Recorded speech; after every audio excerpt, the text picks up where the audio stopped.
Hey gang, and welcome to the INSIDEWAG Nutrition Podcast. On today's show, we have Jourdan, Laik, and Matthew Cooper. Jourdan and Matthew are the owners of Working Against Gravity and the brains and brilliance behind Seismic, the coaching app that we as WAG coaches use daily. The app was built from the ground up by these two longtime friends to provide a solution for the Working Against Gravity staff in order to coach more clientele in an organized and streamlined fashion. Now, Seismic is available for anyone who is in the nutrition coaching universe, not just WAG coaches. If that's you and you want to check it out, head over to getseismic.com for a free trial. Now, on with the show.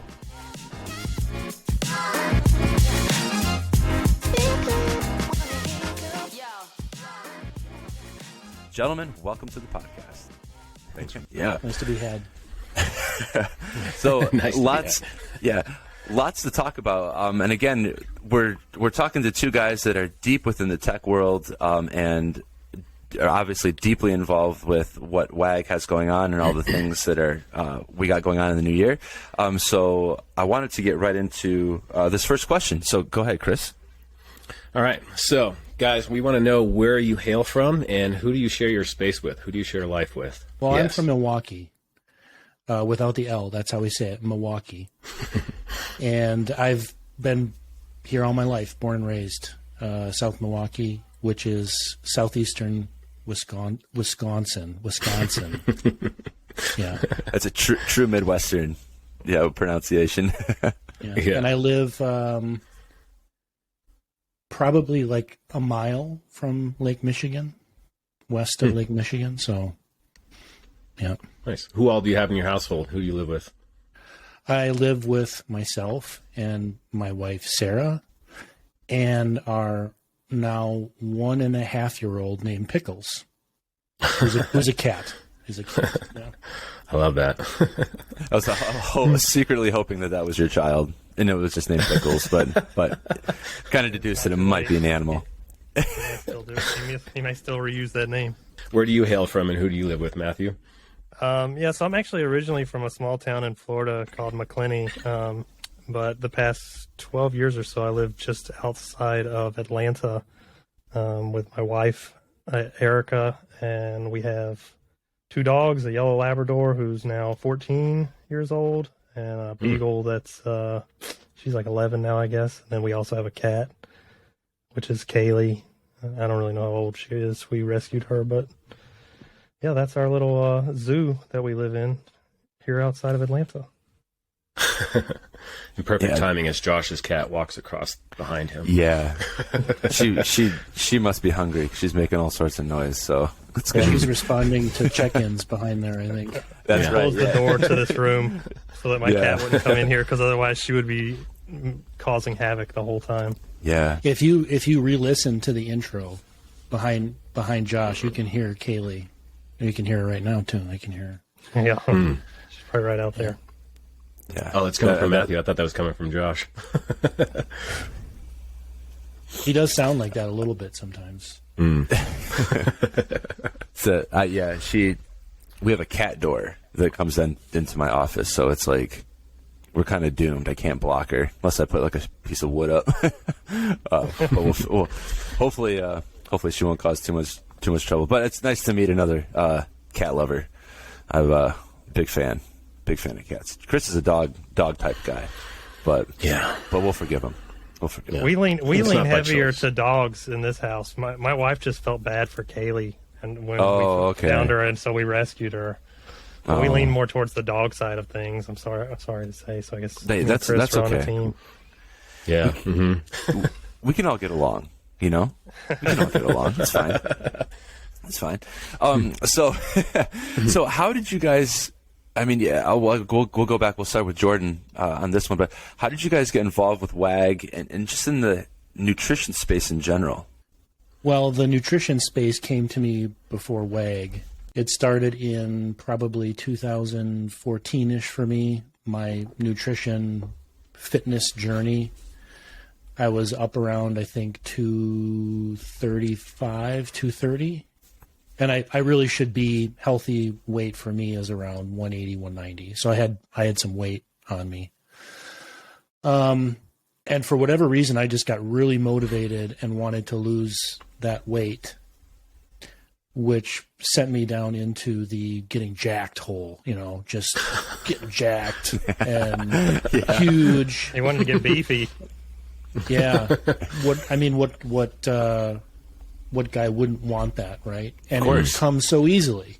All you got to do is go to the gym, eat lots of meat, and you're gonna get jacked. That's it. Yeah, that's the rumor. Yeah. Mm-hmm. Yep. So I did what any scientifically sound mind would do, and that I went to the internet and I started researching how to do that. And of course, all of the forums told me what I needed to do, which was eat a lot of meat, which I did, and I ended up gaining a lot of weight, just not the right kind of weight. Oh no! And I just felt like I had no idea what I was doing at this point. I didn't know who to trust. Yeah. Right? Yeah. So I thought, hey, I'll start a workout routine. And I had a friend at the time who just started, I forget exactly the area of expertise, but basically he would help people with workout routines. And for a very long time, I would go to his house in his garage, and we would weightlift. And he was really big into Olympic weightlifting. And he followed Donnie Schenkel. I don't know if you guys remember him. He loved Olympic weightlifting. He'd watch videos. He'd show me videos like, "Oh, watch this guy throw this weight over his head." And of course, association, I wanted to start doing that too. Sure. So that kind of got me into the world of Olympic weightlifting and understanding who was all in that space at that time. So I started following people like Don Schenkel and, Adi Zucker was in there. She was in the mix. Mm-hmm. And I started listening to Barbell Shrugged. And I noticed that my weight wasn't coming down. I was kind of getting stronger, but my weight wasn't coming off. I was really kind of an uncomfortable weight. And I wanted the uncomfortability to go away. So I asked my trainer, I said, what do I got to do to get this weight to go away faster? I've been working at this for like a week now, and I'm not shredded yet. What do I need to do? And he said, well, the biggest gains come from the kitchen. You might want to address what you're eating. And that kind of goes back to where I first started with my nutrition, and trying to dial that in. That just didn't work. And my trainer at the time was basically he was focused on weightlifting and not on nutrition. Fast forward a little bit more, and I realized I need a coach. I didn't know these things existed, but there's people out there that will watch what you do and tell you, hey, don't do this, do that. And I thought, hey, that's great. And it just so happened that I listened to a podcast where Adi was talking about what she did during her day, her average day.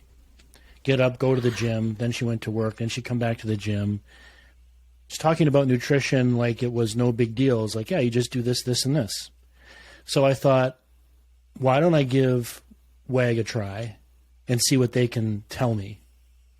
And it turns out they knew all the things that I didn't know and told me all the things I needed to do. And it was a long time to me, but that was only because I had my expectations in reverse order. But looking back, I made some pretty good progress in a short amount of time. I think I got down to about 180. I had just the openings of abs. You could barely start to see them. And to me, looking back at it, it's the coolest thing to be able to do that. I didn't think I'd be able to do it, and I did it. And it's because I had somebody helping me along and, figuring out what I should or shouldn't be doing. Of course, all of that was during the time of spreadsheets and emails. Mm-hmm. And every week was a copy of the previous week's email and, tracking your food in a copy of a spreadsheet. It was just getting a little laborious. And I was already a application developer for enterprise, these large, apps I've been already working on. I just thought, you know what? This would be really cool if this was an app. because then you could just track it all. Your coach could see it whenever. They wouldn't have to search for you in their email. Yeah. And I think in 2015, I approached Adi, kind of presented her with this idea of, creating an app to help her coaches coach people, and creating an app for their clients, like myself, to see the data that I wanted to see and keep it in all in one place. Progress pictures, all that stuff. Mm-hmm. And I think it was probably maybe 1 or 2 years later, Seismic was born.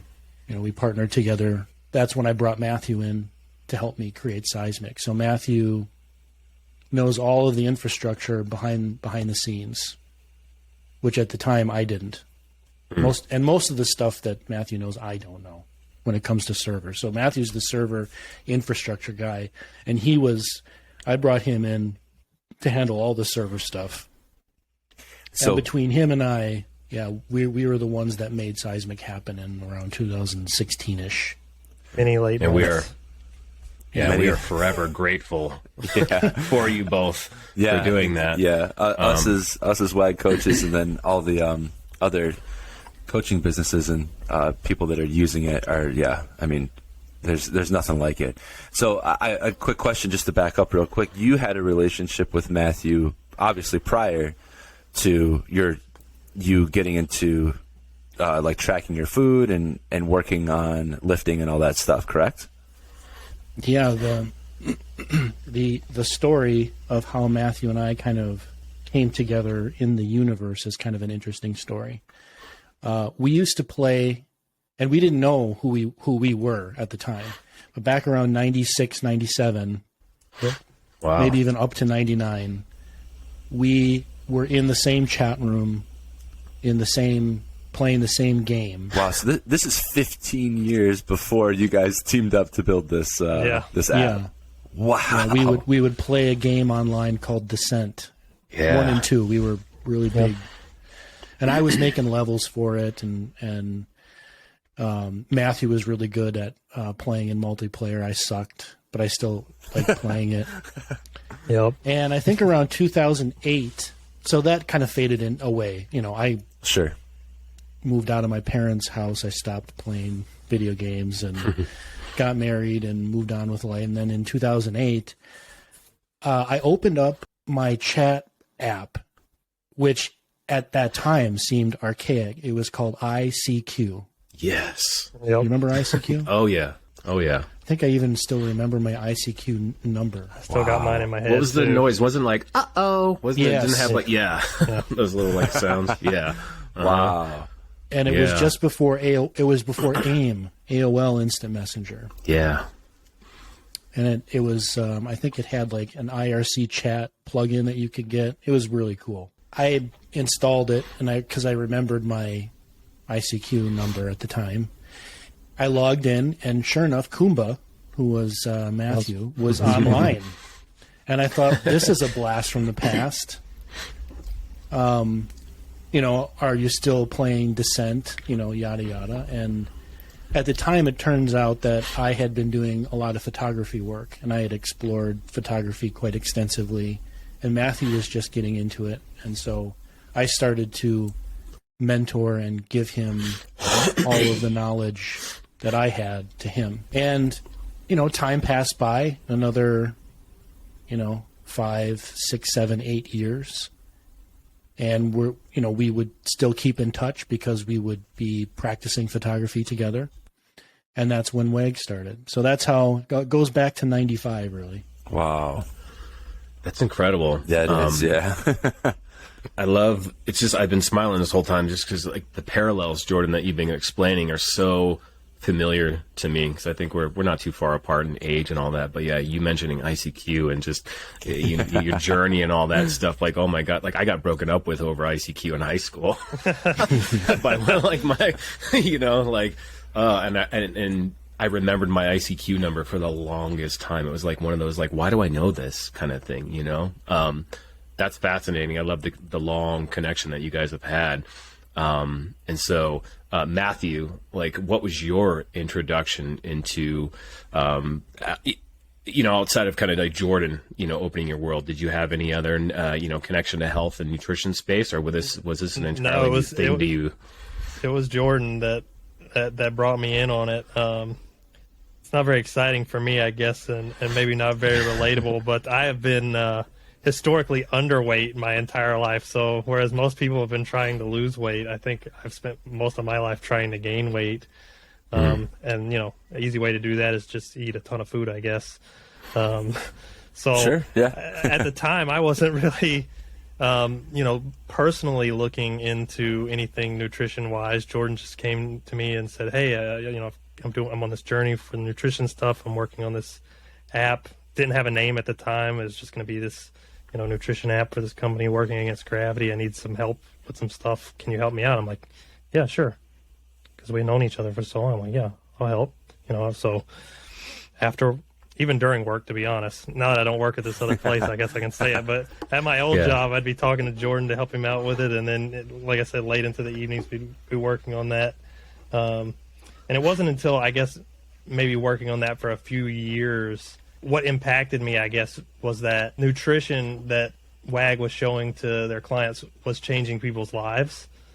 And so that was something that I'd never considered before, is like, eating and all this actually affects people's lives so dramatically. I guess I had never thought about it because it never really affected me personally. But being involved with the company, even just for a short period of time, I started to recognize that, and it became much more interesting to work in the space outside of just, I'm here to do tech stuff, whatever. Right. Yeah. So it opened your world to a whole new realm of possibility you never knew. Interesting.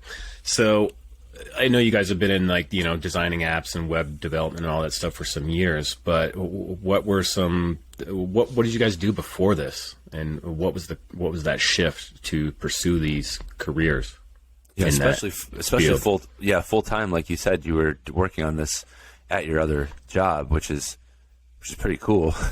I mean, I can go first. I was working. I spent 11 years working for a liquor distributor in their IT department. I actually started working there a little bit out of high school. I went in and I just so happened to get a job running their IT department because I was really good. I'd grown up just interested in computers, and by the time I was out of high school, I was already, I guess, good enough that I was able to interview well and get a job working for this liquor distributor, their local branch office where I lived, and ran their IT department. So I did that for 5 years, which was, if it plugged into the wall, you got to figure out how to deal with this, which was, interesting and a good learning process, good for learning how to troubleshoot things and whatnot. But so I did that for 5 years, and then they wanted me to move up to Atlanta to the corporate office.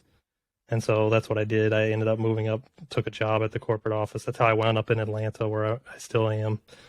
I did that for, I said 6 years, but I'd say about 4 years into that, maybe 3.5, is when Jourdan approached me about the Seismic stuff.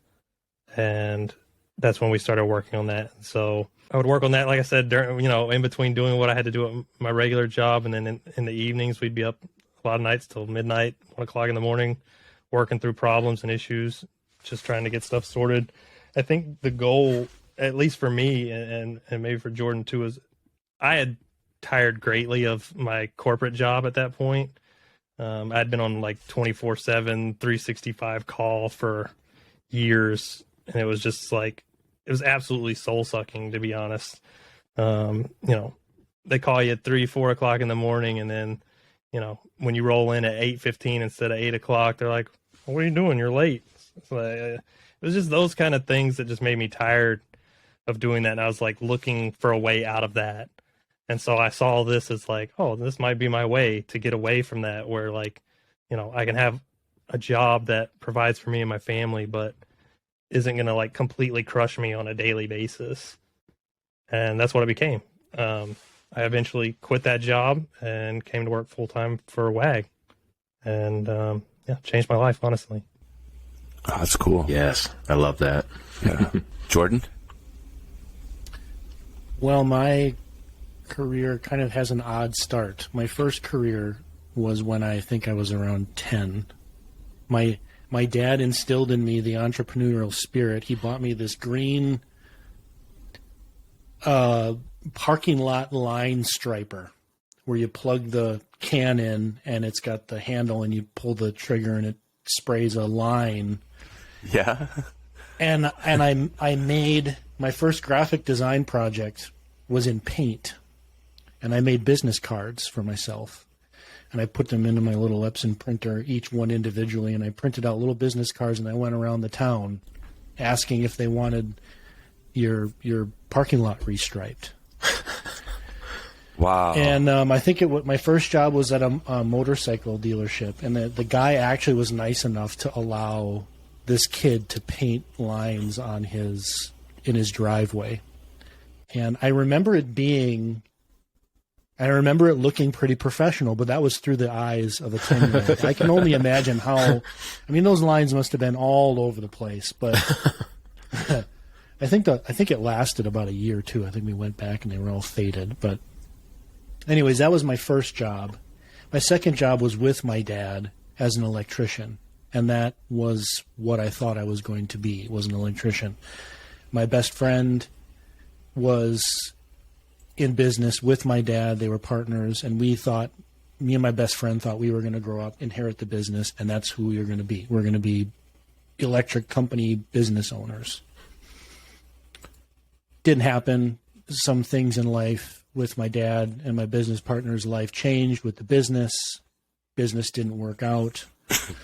And at the time, I kind of didn't really feel it was my passion, considering all the other things out in the world that I could do. And the one thing that really fired me up was graphic design. I thought, wow, I could be artful and somebody would pay me for this.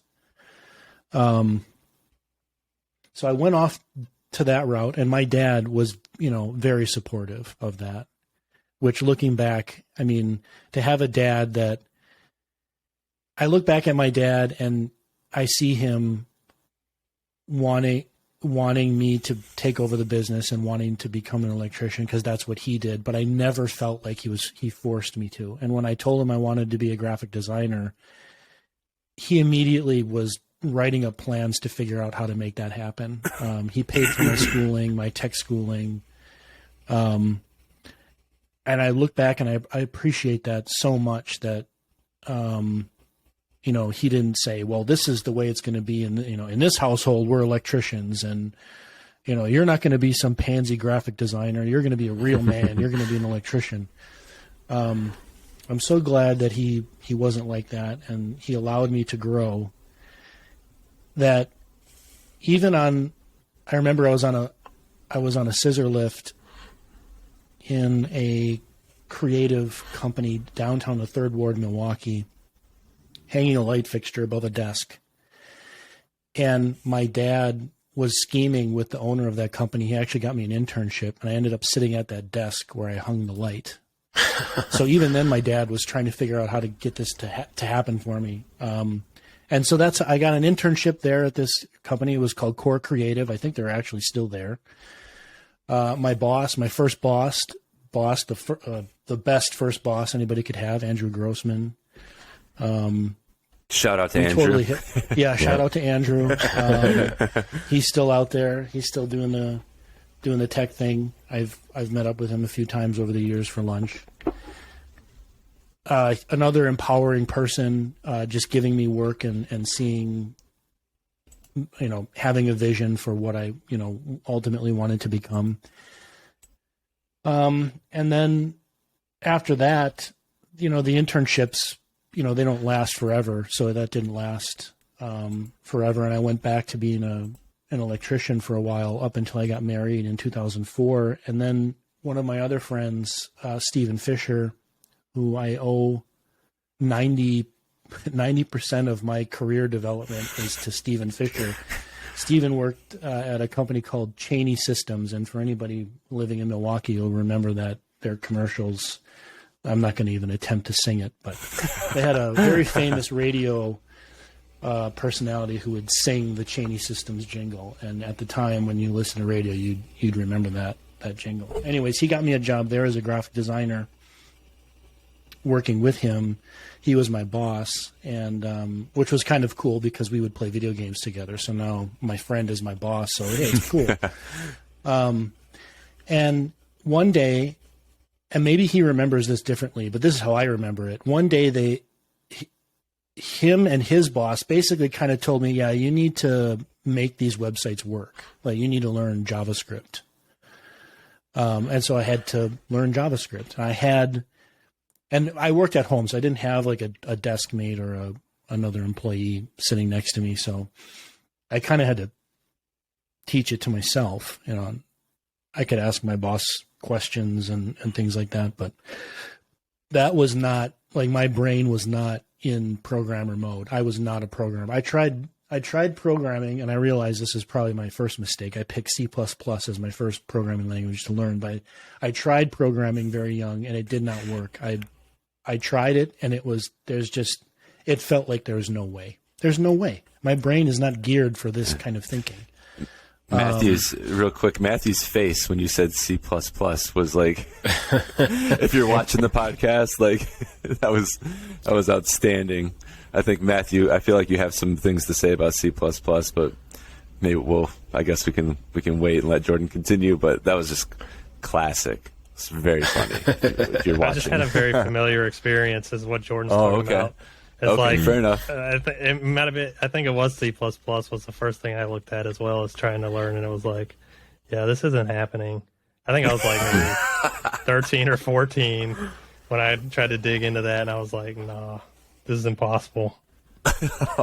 Yeah, you either need to have the mind, like, you need to be born with it, where you see it and you're like, yeah, I don't really get this, but I'm going to learn this. Or you need to have somebody teach you when it comes to programming. Got it. Yeah. You're literally learning another language. Yeah. You know, you're learning the structure of making things happen in its own unique language, and all those development platforms all kind of have their own unique language, right? And I think programmers are kind of notorious for not being very human, or at least that's what, a lot of the that's the stereotype for programmers. And so to teach, in order to be a teacher, you need to connect at a human level. You need to be able to connect with someone and understand how they learn and understand different perspectives. And it's very difficult to find a really good person that teaches programming. It's very difficult, I think. And it's very difficult to teach programming because it's so nuanced, and there's so many different ways to do the same thing. And there's so many things you need to kind of know but not know just to get started. And it opens up this whole world of like questions of like, well, if we're doing this here, why aren't we doing this over here? Almost all the teachers and educational materials I ever run into, they always make too many assumptions about what people know when it comes to programming. And so it's just very difficult. Like what Jourdan said, it's hard to find someone to actually like treat me like I know nothing.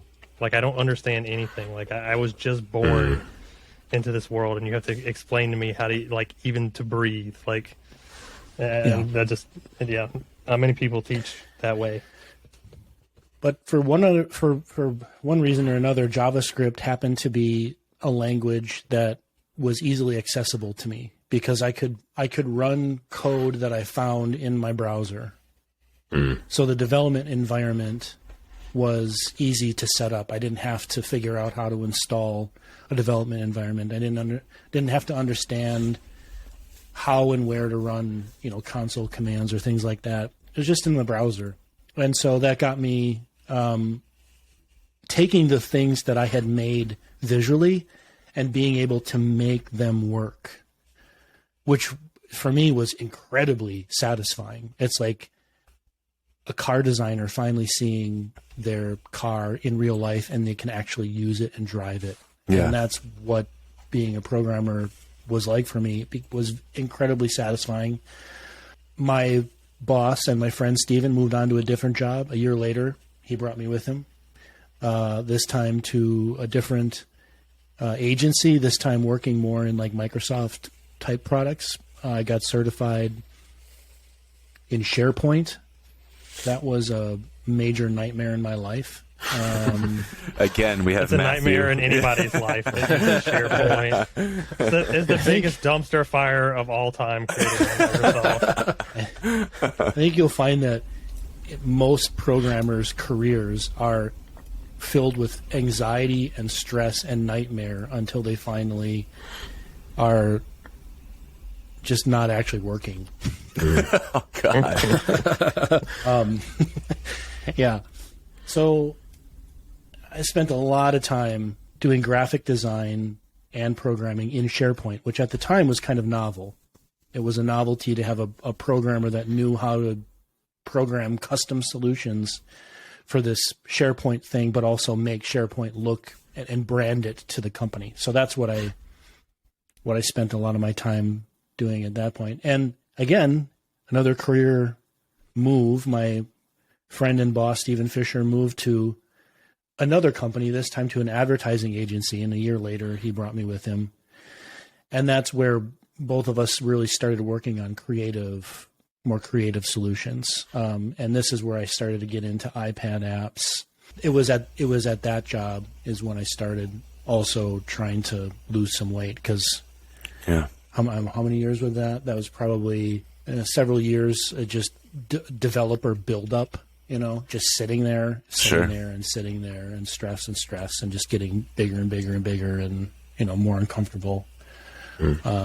Well, you guys spend a lot of hours working on what you're working on. And I imagine, like, once you're in the zone with something, it's hard to just have like a structured start and stop to your day, right? Like, if you're in it, you probably just stick with it, right? And you guys could just go into the late hours of the night. Because I know, Matthew, I know you can tend to be a late night guy, working on things into the early morning, just because it's like you're in the zone. You got to get this done, or you're flowing. When you get into code or design, it's hard to get out of it. Yeah. Mm-hmm. It takes up a lot of your time. Yeah. Yeah, it's a puzzle. You pick up a puzzle, and or it's like a maze. Sometimes too, you've remembered all the steps to get to where you've gotten, and if you were to walk away and pick it up tomorrow, you would have forgotten all the lefts and rights and straights and all that.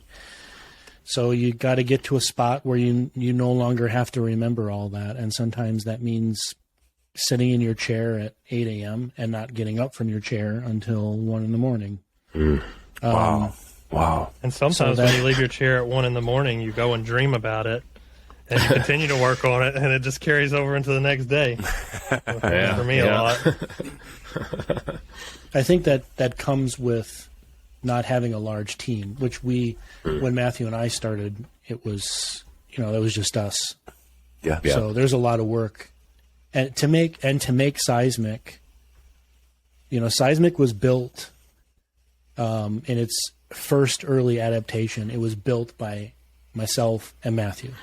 It wasn't built by some huge team. So, all that work would get spread across maybe 3 or 4, ideally 10 people, if you include designers, because it was all designed by myself too. Mm-hmm. So we didn't, subcontract designs or anything like that. So, lots of time and energy and late nights and early mornings.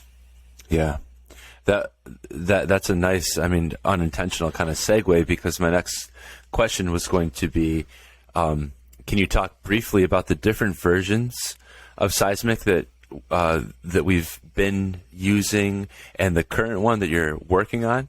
The first version, which was, I would say, alpha, it was never released. It was an app that was meant for just working against gravity.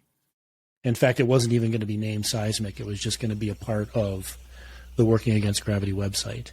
Oh, wow. And I had this idea where we should really be making this for growth. And what if we get to a spot where we want to have other businesses use this software? Mm-hmm.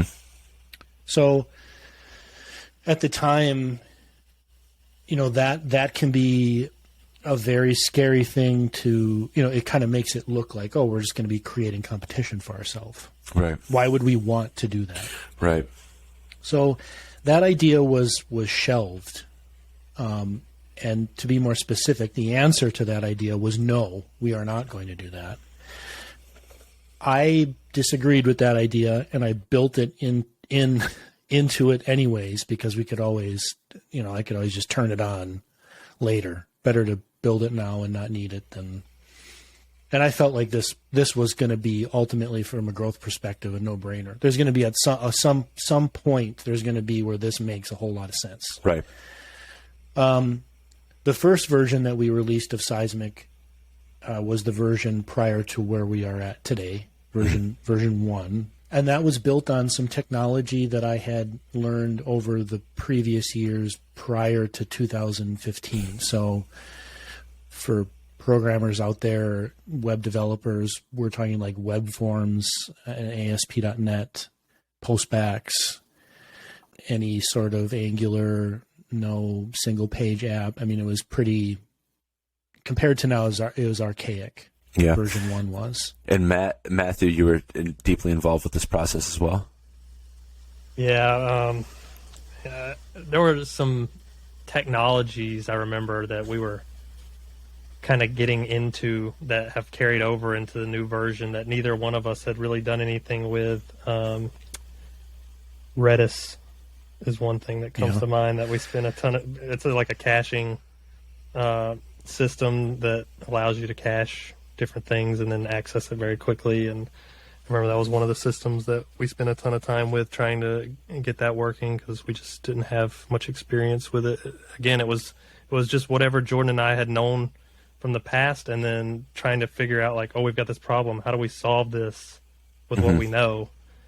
And so, like what Jourdan said, version 1, we got it done, but it was very archaic by the time it was finished. It was already kind of out of date. Like, it got the job done, but it needed to go and change for the future. Yeah. That's where version 2 came about. And almost immediately after we finished version 1, we were already working on version 2. So yeah, we didn't do much development on version 1 after the release. It almost went immediately into version 2, which is what we're on now. Yeah. And it's kind of disingenuous to say just version 2, because version 2 has lasted such a long time that it's really like version 3, 4, 5, and 6 with all the different things that we've put into it. But we still just refer to it as version 2 because of the tech stack, I guess you could say, that it's running on. Sure. Yeah. Well, I love how you guys say that it's the version 1, if you will, was such an archaic thing, because in mine and Josh's eyes, I'm sure Josh can agree, and for the other handful of coaches that were kind of those OG coaches working in what I believe was the archaic version, which was, and for perspective for our listeners, what Jourdan was referring to earlier with, like, an email with a spreadsheet and photos. Yeah. The idea is how us coaches were working behind the scenes was that ideally, if a client would check in through our personal, Chris at workingagainstgravity.com email address, whatever, they would send in an email with like the summary for their week. And ideally, they would have their spreadsheet attached that was filled out with, like, their weight recordings, their calories, their macros, their measurements. And then we had some formulas in there to kind of show, like, their weight trends graphed out on a little graph, and kind of like success rate of hitting their calories and things like that. And then ideally as well, they would have their progress photos attached to the emails. And as Josh knows, that was very rarely ever the case. For so all you might of them get all in, at once. All of them all at once was rare. Yeah. All met all at once, right? So we're all working in our inboxes, these Gmail inboxes, and you might get a check-in, and you're like, okay, well, here's a summary, but where's this person's spreadsheet? And you'd be like, oh, and then I got another email with the spreadsheet, or maybe another email with the progress photos. So it was kind of like a lot of scrambling around to kind of keep the pieces together, and it was definitely more time-consuming. So you guys coming in with this solution for us coaches to house all this information in one place, not only for the convenience of the coach, but for the convenience of the client, was talk about going from archaic to worlds beyond anything any of us coaches could have ever dreamed. It was such a huge improvement for our workflow, the ability to kind of structure our day, to make sense of like our clients, and really allowed us to actually focus on doing the job rather than chasing down information, you know, and all the components of what we needed to properly reply to everyone's check-ins. And huge, such a huge change. In regards to version 1 being archaic, I don't think we're talking so much about like how y'all utilized it and like the actual like way we set it up for users to use it. Like that's kind of remained the same even in the version 2. There've been tweaks and changes and stuff. The actual like idea behind it was sound and good, but what was archaic was how it's written in the background, what it was written in the code stack that we used, the got it. technology that we were using was all outdated, and it didn't really provide us a way into the future to do the things that we wanted to do with it. Yeah. And you guys are always forward thinkers, in terms of like, yes, it's going to provide a solution now, but how easy is it to improve on or ramp up this for the future? And you guys are always very in tune with that, which is what I love about you guys. Yeah, I think everyone's aware how quickly technology changes. It's insane. And how quick it evolves. And that's kind of where our headspace is. And Jourdan can talk more about it, but with version 3, it's really about like setting Seismic up for the far future and what we can do with it, and not having to like rewrite things like we've done in the past with version 1 to version 2 and version 2 to version 3. Version 3 is going to be like a really strong base for future of Seismic and all the things that we want to do with it. Yeah, every platform goes through what version 1 went through. Every tech stack. It's just a matter of how long it takes to get there. Version 1 went through it very quickly. It became quite archaic rather fast because it was built on technology that was already starting to be sunsetted. Version 2 has a longer life to it, but eventually it will become archaic, version 2, which means we need to be working on the next version 3, which we are. And that is going to be on version 3 is going to be like what version 2 was to version 1. So it's going to be faster. It's going to be simpler. The feature set, I think, is going to be a lot easier to understand. It's going to be easier to use for clients. There's a lot of things that we did in version 2 that were very WAG specific. And not every gym wants to coach people like that. And we found very often that sometimes WAG doesn't even want to coach the way WAG does it, right? Because there are people that come in, especially because early on in 2014, 2015, the people that WAG were really going after and appealing to were the people that were going to CrossFit gyms. Mm-hmm. Yeah, and they were typically younger chaps like Josh. And younger. I don't know how much younger, but yeah. It makes me feel really good. Thank you. Thank you very much. WAG, over the years, kind of changed its voice and its tune to speak to people outside of a certain age range and ability. And I think even CrossFit sort of did the same thing. It wasn't, hey, you don't need to already be this young, buff kid that can swing through the monkey bars. You can be whatever age and at whatever stage in your life, come work out with us and improve your health and your fitness, and you'll feel better. Right. You have people like that wanting to improve their life, and they realize they've hit a plateau and they have to change it in the kitchen. That brings all sorts of walks of life, and with that brings all different challenges to the way coaches need to motivate and communicate and ultimately coach their clients. So Seismic has to change and grow and evolve with that too. So Seismic 3 really is going to be about allowing the business, whether it's working against gravity or whatever other business is using Seismic, along with the coaches, to be able to coach how they want to coach within Seismic. So as an example, you might, and you can do this now a little bit in Seismic 2, but Seismic 3 is going to be on, it's like going to be on anabolic steroids.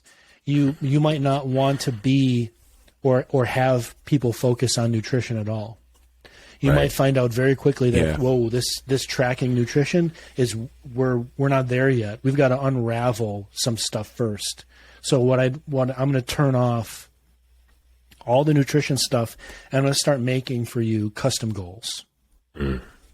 Like, I want you to take 5 minutes and just meditate every day, just 5 minutes. And then once you've started to unravel some of the issues that are preceding and getting in the way of them focusing on nutrition, then you can start lighting up the nutrition aspect. So version 3 is going to be like that. It's going to allow, like I said, the coaches to be able to coach people in the way they individually need to be coached. Yeah, like there's so much variance. There's so much variability. You know, the topic of version 3 awesome. is literally its own podcast. Like, there's so much to say about it. Yeah. Well, I mean, I think that everyone, when it comes time for that to be released and like it's ready to rock, we should, prior to the release, we should come back and just do a whole podcast strictly on that. I'm totally down for that. That'd be great. That would be cool. That would be cool. So yeah, let's. Chris, go ahead with number 5 here. We got some fun stuff to ask here at the end, so we're kind of winding things down. But we got some fun things. So, what's one piece of advice or a tip that you would want to give to people who are new to WAG and recently joined or considering joining, just about WAG in general, or from your own personal experiences? The thing that I've noticed, and the thing that I think about often, when people join WAG, we've got this 3-month commitment because we say, it takes a little bit of time for people to get into the program and start seeing results. But I really, there's 2 things I guess I would suggest. One is, when you join WAG, you have to come in with a mindset of like, it may take longer than you expect to see the results that you want to see. I think everybody has like this vision in their mind of what they want to get to, and they think, I can do this in a certain amount of time. But the reality is that it may take longer than what you expect to reach your goals, and that's not necessarily a negative thing. But I think if people just have patience and give it time, once they really buy into the like WAG mindset and how we teach people to treat food in their lives, and how that becomes like really it's a complete mindset change for a lot of people, the way we teach people to treat food. And so if they give themselves time to really like adapt that into their lives, they're going to see like it's going to be completely life-changing. But it may not seem that way at first. So just have patience, I think, is one of the things I would say to a lot of people that are just starting out. Because everybody wants that like fast fix, right? And this is not so much, we're not offering a fast fix. We're offering a long-term lifestyle change. Something that you can change and maintain for your entire life. Obviously that kind of change sometimes takes longer than you might expect.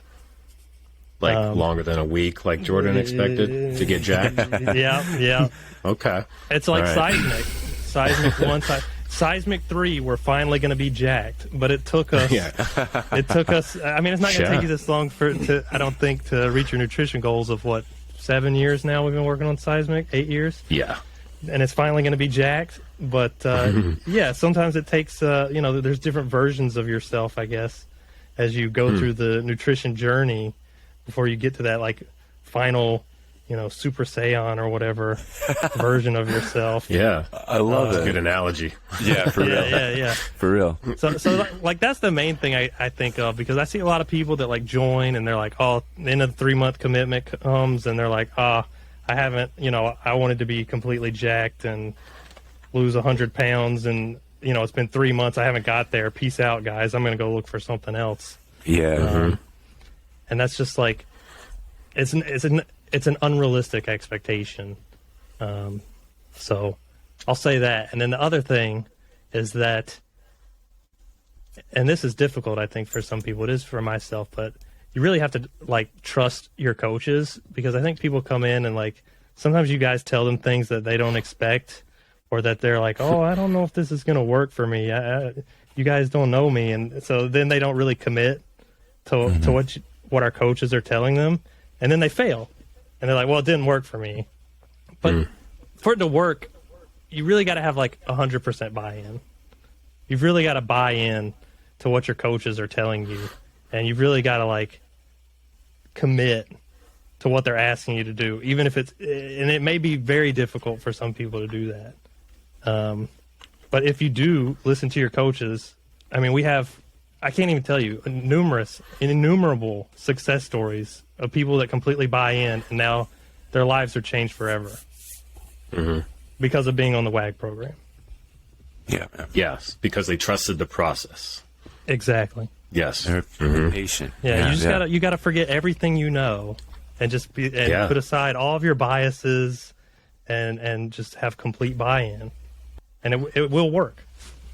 Yes. Agreed. Dig it. Yeah. That's great. How about you, Jourdan? What's one piece of advice or a tip that you would give to people? The first thing that came to my mind was exactly what Matthew said.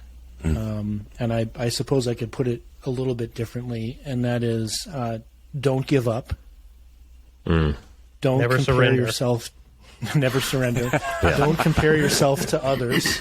And appreciate your accomplishments. And that's good. I think that goes for anything that you do, no matter what your goal is.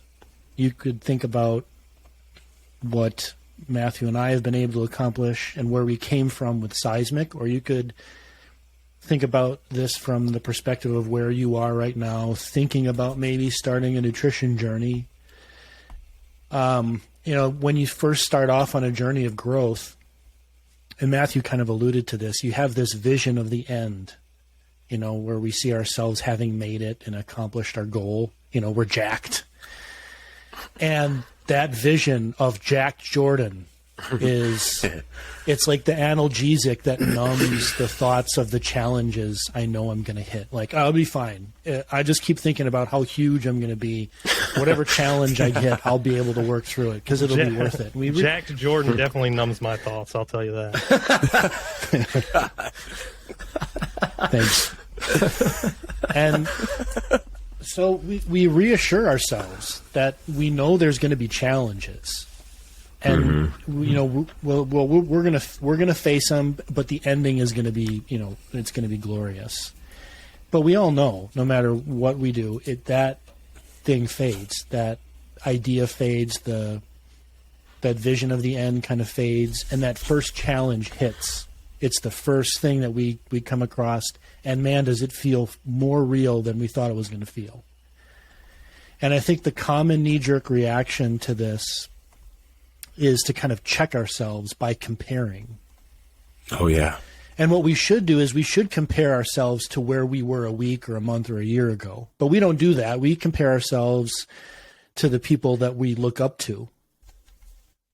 And, the people that we consider to have already made it. The ones that we would like to be. And we're probably looking to these people because they provide a clear vision for our goal. And we're no longer using the vision for motivation. We're using it to compare. And so by doing this, we kind of create this impossible scenario of us being able to compare ourselves to someone who's actually put in the work, which, by the way, often goes unpublished. You don't see the failure, the struggle, endless hours of work. Of course. I think that's endless hours. Yeah. And that's what it takes to achieve a truly worthwhile goal. If somebody was to say to me and outline all of the stuff that Matthew and I would have to have done in order to get to where we are today, I don't think I would have done it. I would have said, I can't do that. Yeah, isn't that crazy? That's for somebody far more intelligent, far more interesting, somebody who's got it together, who knows this stuff, who's a real programmer. Not me. I can't do that. And that's who when we start on a journey and, we compare ourselves to, we're comparing ourselves impossibly to these people that we just aren't there yet. And we set up the trap for quitting. Mm-hmm. And we might start to think, oh, well, this is taking too long. It's easy for these other people. Maybe I'm just not this type of person to do this. Or, at this rate, I'll never get there. I can assure you that the individuals you look up to have hit the same challenges. The only difference is they didn't quit. That's right. They also just started a long time before you did. Yeah. And so now it's your turn to start. Mm-hmm. Right? And perhaps one day somebody somewhere will be looking up to you. But this is why it's good to have a coach. Sure. Because they'll be telling you all of this stuff. And when you want to go down the wrong path, the coach will say, no, just you're doing good. Right. Your cadence is good. You're doing the work. This is what this other person who you look up to had to do. This is what they were doing. You're doing it. You're going to get there. That's why I wanted a coach. I wanted somebody to tell me if I was going in the right direction or the wrong direction. Sure. Which leads to what Matthew said, trust the process, trust your coach. That's why they're there. Yeah. 100%. Bingo, man. Yeah. That's it. That's so much. I'm making notes for the write up, and there's so many good things. Both of you just said some amazing things. It's a pretty great way to close up the podcast, if I'm being honest. But I got one more question for you, and then we'll go ahead and wrap this one up. So I want to say thank you both very much for coming on today. Fascinating topic. Learning the ins and outs of how the programs and the infrastructure works behind the scenes is always fascinating to me, and I'm sure that there's a lot of listeners that would agree with that too. So thank you for sharing all of that with us today. You're very welcome. I hope I didn't get too nerdy with it. No, that's good. That's good. We love it. Lastly, for both of you, last question. What's something that most people may not know about you? I do have a question while Matthew thinks about this. Okay. From what perspective? Because the average person listening to this podcast, I could tell them that I have blue pants on, and that would be something that they didn't know. Sure. Well, it's very true. Yeah, one of Amy, one of the WAG coaches, said that she grew up on a farm and was an onion farmer when she was younger. So that was something that was totally out of left field. No one would really know that. So just something fun fact. I don't think there's many fun things about me. I may have to defer to Jourdan still while I continue to think about this. Yeah, there's so many fun things. I have a great idea for Matthew. Oh no, I think I hate this already. Yeah, maybe we flip it, right? Maybe Jourdan, answer. you tell us something about Matthew that most people wouldn't know, and then Matthew tells us something about Jourdan. That's pretty cool.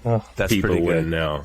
Pretty good. I think a lot of people at Working Against Gravity, all of us who work together knows this. So this is kind of cheating, but I think it's kind of cool because you don't expect a person to have this in their house. And my God, has he done an amazing job with it. He's actually in it right now, but he has a movie studio, a literal movie theater in his house that, I kid you not, you watch a movie in his theater, and then you go watch a movie at a real theater, and you're sitting there and I paid for this? His movie theater literally is amazing. It is absolutely amazing. And it is the projector on his ceiling is this big. Laser projector, his screen, his whole room's painted black. He's got soundproofing on the walls. Yeah, you can see some panels behind me. Yeah. We can't see anything behind you. He's got leather chairs that recline, speakers, Atmos speakers on the ceiling everywhere. It is an experience. If you ever want to watch your favorite movie, go to Matthew's house. That's very cool. we'll put his address in the podcast notes. Sounds yeah. I guess that is a fun fact about me. That's like my other hobby. So Josh mentioned photography at the beginning, but when I'm at home, I spend quite a bit of time and it's not just like that. I built the theater or whatever. It is all DIY. I didn't hire any contractors or anything, so I did it all myself. Wow. But yeah, I spend a lot of time up here just tweaking and adding components, changing components. I'm really passionate about it, which is, kind of an interesting thing to be passionate about, because then I'm just kind of a vegetable sitting here watching and listening to things. But it is a lot of fun, and I love it. I've always loved technology. Like I said, I was on the internet basically from the inception of when www came around. I've just always been interested in all things tech and audio and video and all that. So yeah, it's like a big thing. Awesome. What is one of your favorite movies to watch in there? Sister Act 2. Jordan's always talking about Sister Act. It just hits differently down there. Back in the habit. No, I have a pretty extensive movie collection. I'd imagine. A whole room of nothing but movies. I actually love the golden age of Hollywood. I would say probably one of my favorite old movies would be something like Laura. It's like an old film noir. I love the noir movies from the 40s and 50s, where everybody's drinking and smoking and someone's getting murdered and I don't know. I really like those old movies like that. So yeah, probably maybe that one. I wouldn't expect that. That's surprising. Yeah, same. I watch all kinds of stuff, but I really go towards the old stuff. So I love it. So okay, Matthew, now it's your turn for Jourdan. Well, something? While we're talking, well, I might as well stick to the same topic then. While I have a movie theater, Jourdan has a full-on recording studio just to the right or left of him, depending on which way you see his video, I guess, on this, that he built in his basement, which is just, it's even more top-notch than my theater as far as, studios go. He did it right. He, built a room within a room so you can completely decouple. You want to decouple your room where you're actually recording, or even in a theater, same kind of premise. You want to decouple your room that you're in from the outside of the rest of the space. And he did that. He has it completely soundproofed. He's got so many amazing synthesizers and cool things that he uses for his ambient music, which I don't think we actually said the name of his